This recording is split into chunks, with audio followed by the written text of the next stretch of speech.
Okay, simulan na po tayo ng ating programa. Tatawagin ko po para sa pambungad na panalangin, SK Youth Leader, Anzaira Nazul.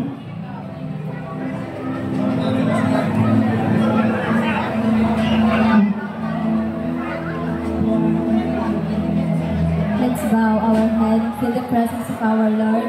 In the name of the Father, the Son, the Holy Spirit, Amen.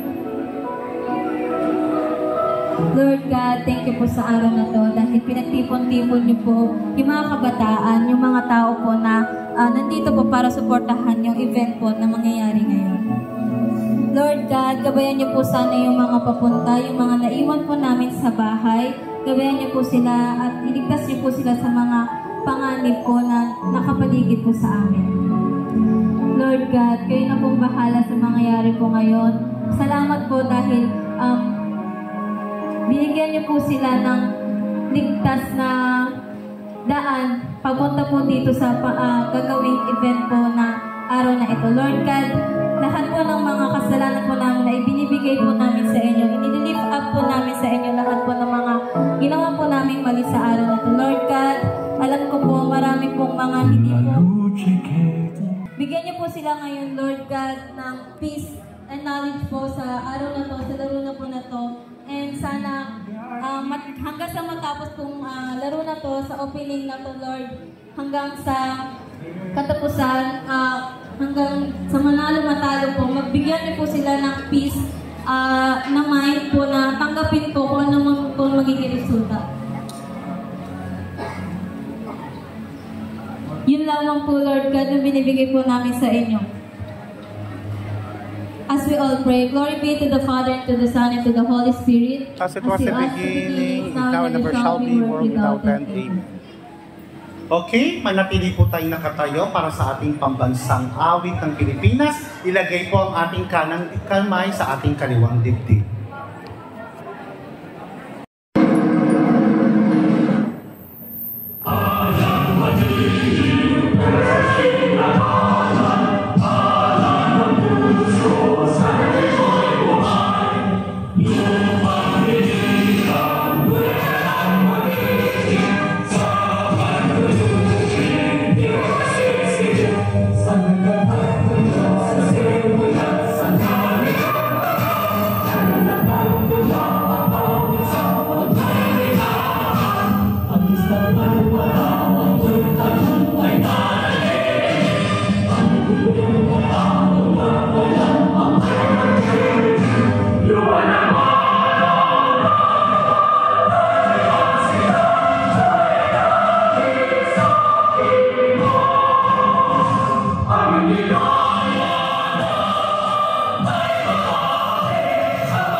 Okay, manatili tayong nakatayo. Marami pong salamat. O sige, susundan po, meron po tayong bisita ngayon.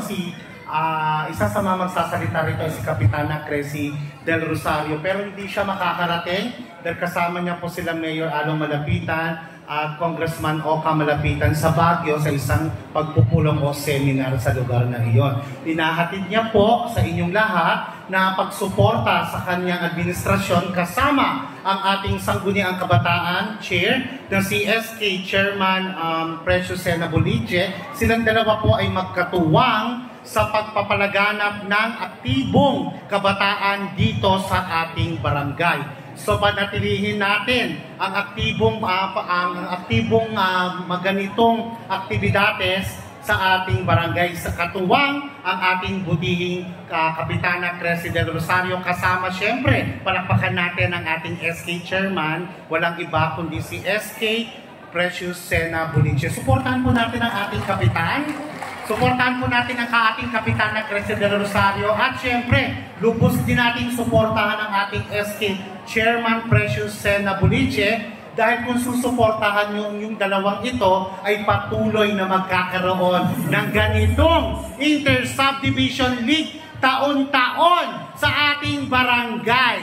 Palakpakan po natin ang ating butihing Kapitana Del Rosario at ating butihing Precious Sena Boliche. Maraming pong salamat. Ngayon po, tatawagin ko para magbigay ng kanyang mensahe at pagbati sa umagang ito. Walang iba kundi ang ating Sangguniang Kabataan Chairwoman Precious Sena Boliche.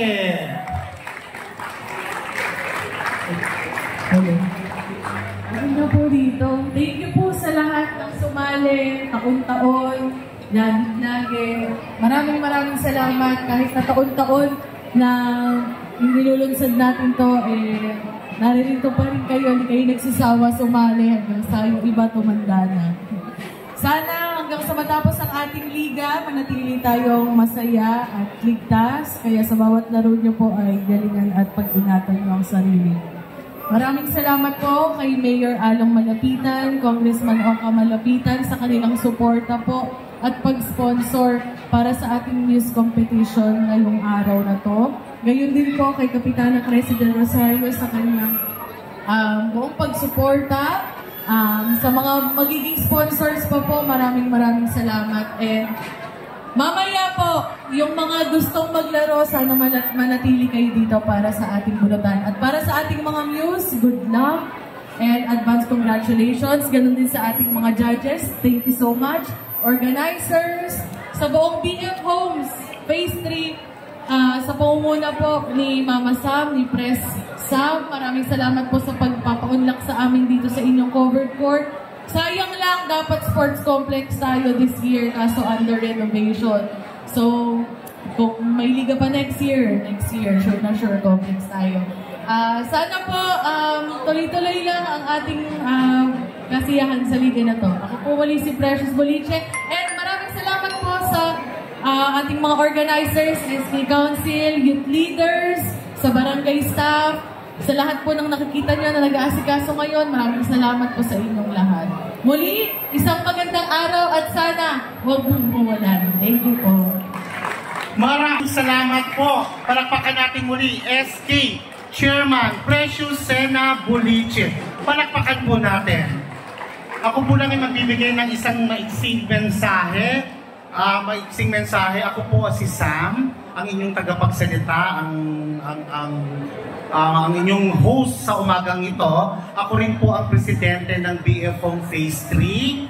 So, bine-welcome ko po kayong lahat sa aming komunidad, sa aming lugar, na sumusuporta po kami sa anumang programa ng Sangguniang Kabataan, lalo na sa pangunguna ni SK Chairman Precious Sena Boliche at mga programa ng ating butihing Kapitana Cressie Del Rosario. Welcome po kayo sa amin. Ang bawat subdivision na gusto pong maglaro rito ay amin po kayong tatanggapin ng buong puso. Okay? Enjoy our court. Enjoy the event. Maraming salamat po. Palakpakan po natin ang bawat isa. Okay. Sige. Palakpakan natin muli ang MVP last year mula sa Rainbow Home Phase 3 para sa lighting of torch.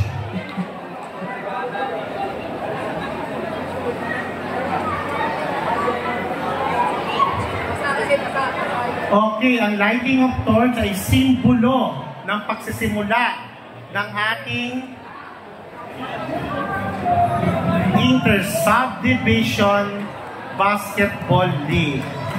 Ito po ay sumisimbolo na nagsimulang muli ang ating patimpala.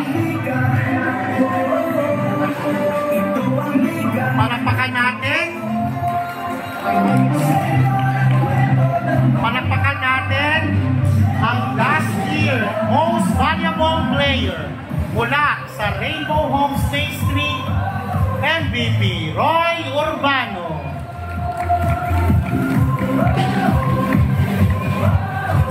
Okay, tuloy-tuloy lang po tayo sa ating programa. Para sa oath of sportsmanship, walang iba, tawagin natin JM Altamiralles.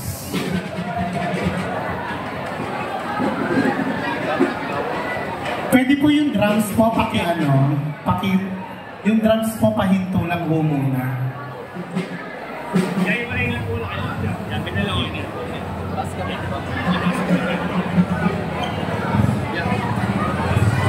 po ang aking panangaway. Repeat after me. Ako si... Pangalan mo. Mula sa team ay taimtim na nanunumpa na ako ay maglalaro ng may buong puso, may respeto sa aking mga kakampi, kalaban, at mga opisyal ng laro. Susundin ko ang mga patakaran ng laro at igagalang ang bawat desisyon ng mga opisyal. Ako ay magpapakita ng disiplina, maglalaro ng may katapatan at dangal, at isusulong ang pagkakaisa, pagkakaibigan sa loob at labas ng laro. Sa lahat ng oras, ako ay magiging huwaran na isang tunay na atleta, may dangal, ngipin at paggalang sa kapwa. Ito ang aking taimtim na pananumpa. Gabayan nawa kami ng may kapal. Maraming salamat po sa ating nagbigay ng oath of sportsmanship. Walang iba kundi si J.M. Altamiranes.